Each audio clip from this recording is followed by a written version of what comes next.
દાહોદ જનતા tiger સેના દાહોદ દ્વારા પ્રધાનમંત્રી નરેન્દ્ર મોદીને સંબોધી દાહોદ જિલ્લા કલેક્ટરને આવેદનપત્ર આપવામાં આવ્યું। તારીખ 9/7/2024 મંગળવારના રોજ દાહોદ જિલ્લા કલેક્ટર દ્વારા રજૂઆત કરી માંગણી કરવામાં આવી।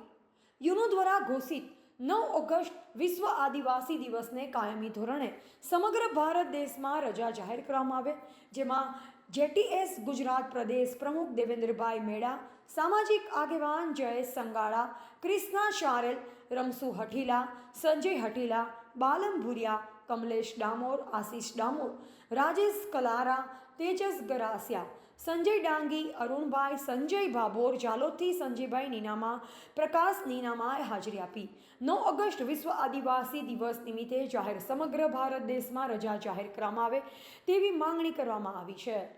જય જોહાર, જય આદિવાસી। આજ રોજ જનતા ટાઈગર સેનાના પ્રમુખશ્રીના નેતૃત્વમાં જિલ્લા કલેક્ટરશ્રીને એક આવેદનપત્ર આપી અને જિલ્લા કલેક્ટરશ્રી મારફતે અમે દેશના યશસ્વી પ્રધાનમંત્રી માનનીય નરેન્દ્ર મોદી સાહેબને એક રજૂઆત કરી છે કે 9 ઓગસ્ટ વિશ્વ આદિવાસી દિવસ જે યુનાઇટેડ નેશન્સ દ્વારા સમગ્ર વિશ્વની અંદર વિશ્વ આદિવાસી દિવસ ઘોષિત કરવામાં આવ્યો છે અને આ વિશ્વ આદિવાસી દિવસને દિવસે સરકારી રજા જાહેર કરો, આ રીતની અમારી માંગણી એક પ્રધાનમંત્રી પાસે છે।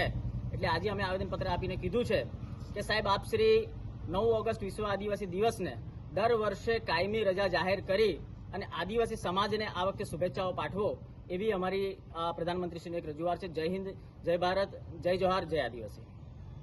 રિપોર્ટર કિરણ ડામોર સાથે કિશન મોહનિયા, બોધિક ભારત, દાહોદ।